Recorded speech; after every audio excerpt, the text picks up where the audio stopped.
Hey y'all, it's Amanda, and today I'm just gonna briefly recap what books I read last month for the month of March.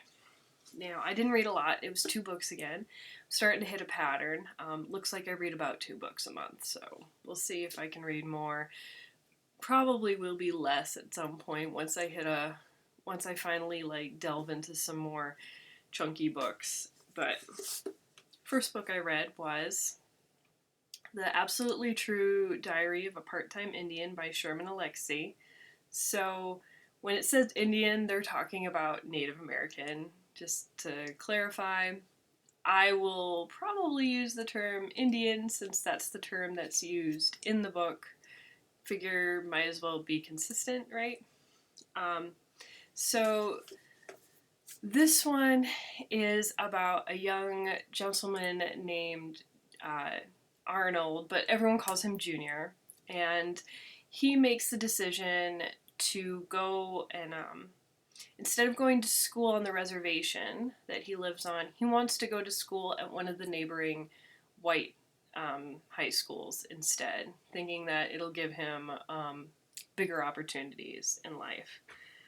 And this is basically, it's kind of like a journal style, and and there's cartoons also drawn throughout the book. I really enjoyed it. I'm gonna put it down because I have very weak arms.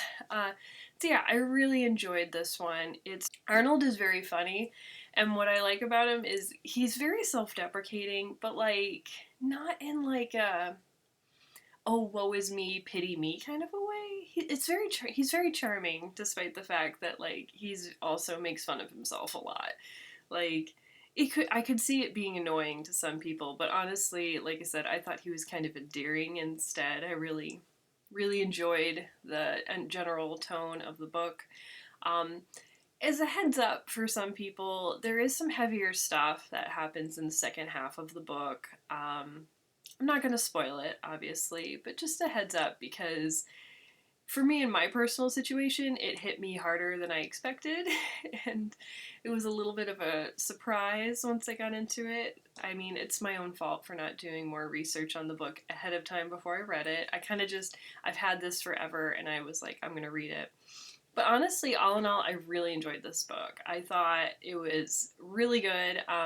Someone that I'm friends with on Goodreads, and I feel so bad, I should have looked up her name ahead of time, but she gave a really funny description of Arnold as being like a John Green character, but not annoying. I know, I know. I honestly love John Green, and I do like his characters, but I can totally.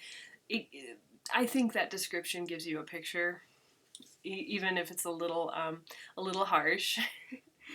And yeah, that's basically the feeling I got from it. And it's very interesting seeing his struggles of feeling like he doesn't fit in at the reservation anymore because he's made the choice to kind of abandon them, but he doesn't fit in with the white kids either. So and honestly, I don't know a lot about Indian culture, so I thought it was an eye-opening and interesting book, and honestly, glad I picked it up. It was also a quick read, which I've been leaning towards a lot lately.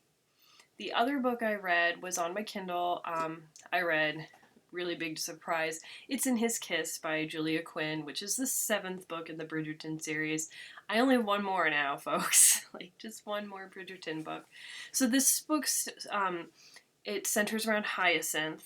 And the basic premise is there's a gentleman named Gareth who has a diary of his late Italian grandmother that he would like to translate, and Hyacinth happens to know Italian. Gareth is also Lady Danbury's grandson as well, and he's another rake because Julie Quinn can only write one type of character. I'm sorry, I know, I'm a bit of a jerk. But I liked him overall, but I really liked Hyacinth. Hyacinth is what I feel like show Eloise should be. She's very Hyacinth is very, I think, a feminist character without being super outspoken about it or anything. She just kind of is, and appreciated. She's like stubborn, but not annoyingly so. Like she's more relatable in my opinion, and she's clever and fun. Um, yeah, I really liked Hyacinth, and there's definitely some good humor throughout the book as well. And I liked the fact that it had a different kind of plot than a lot of the other books. And this one in particular, it's more that they're kind of treasure hunting and following clues, which was fun. So I also read the second epilogue too. They include it in the book. And yeah, I don't think I have too much to say about it other than I enjoyed it. I don't know how I would rank it amongst the other Bridgerton books at this point. I know a lot of people don't like this one as much as the others, but I gotta say, I appreciated that it was something different. I liked that it wasn't just the typical plots that the other ones have. So that's all I read this month. I have already been reading another book here in April, and I'm not going to talk about it yet.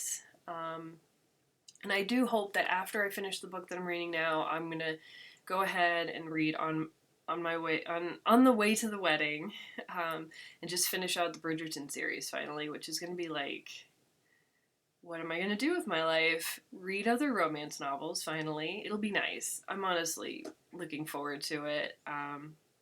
So, yeah, I hope you're all doing well. Bye.